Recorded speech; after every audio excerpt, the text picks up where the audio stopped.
අතීතයේ එක්තරා සුන්දර ගම්මානයක නිල් නෙළුම් මල් වලින් පිරී ඉතිරී ගිය පූජනීය පොකුණක් තිබුණා. ඝන වනාන්තරයේ මැද්දේ තිබෙන මෙම පොකුණ බලගතු රහසක් නිල් නෙළුම් වලින් වසාගෙන සිටියා.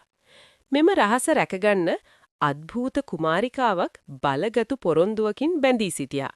ඇය පරම්පරා ගණනාවක් තිස්සේ මෙම පොකුණ ආරක්ෂා කළා. දිනක් වෙනත් රාජ්‍යයක රාජකුමාරයෙක් මෙම වනාන්තරයට ඇතුළු වුණා. ඔහු වනාන්තරයේ ඇතුළටම ගමන් කළා. හදිස්සියෙම සුළඟ දිගේ පැමිණි කටහඬක් ඇසෙන්නට පටන් ගත්තා. කුමාරයා එම කටහඬ ඔස්සේ ගමන් කිරීමට පටන් ගත්තා. ටිකෙන් ටික ඝන වනාන්තරයේ මැද්දෙන් පොකුණ වෙත ළඟා වුණා. මේ අතරතුර පොකුණට අරක්ගෙන සිටි කුමාරිකාවට යම් අනතුරක සේයාවක් දැනුණා. ඈ කලබල වුණා. ඒත් සමගම ඈතින් එන රාජකුමාරයාව දැක්කා. කුමාරිකාව රාජකුමාරයා ඉදිරියේ පෙනී සිටියා. තමා ආරක්ෂා කරන මෙම පොකුණට කිසිදු කරදරයක් නොකරන ලෙස මෙම අద్භූත කුමාරිකාව රාජකුමාරයාට අනතුරු වැගෙව්වා.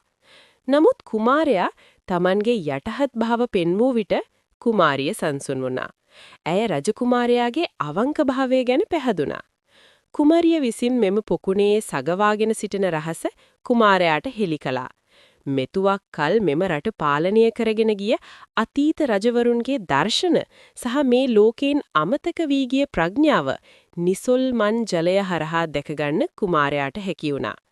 මේ පොකුණේ තවත් රහසක් තිබුණා.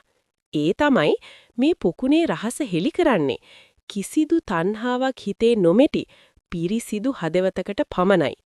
කුමාරයා පොකුණේ ජලය දිහා බලන පළමු මොහොතේම පොකුණ විසින් කුමාරයාගේ හදවත පරීක්ෂා කළා. කුමාරයාගේ හදවතේ පිරිසිදු බව දැනගත් පොකුණ නිසල දිය යට සගවාගෙන සිටි ප්‍රඥාව කුමාරයාට තෑගි කළා.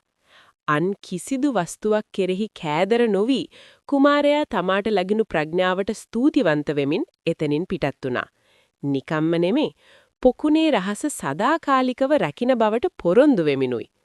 අවංක හදවතකට පොකුණේ රහස නිරාවරණය වූ පස්සුත් පොකුණේ රහස් රැකින කුමාරිකාව නැවතත් පොකුණේ රහස රැකින්න පෙර පරිදිම කැප වුණා.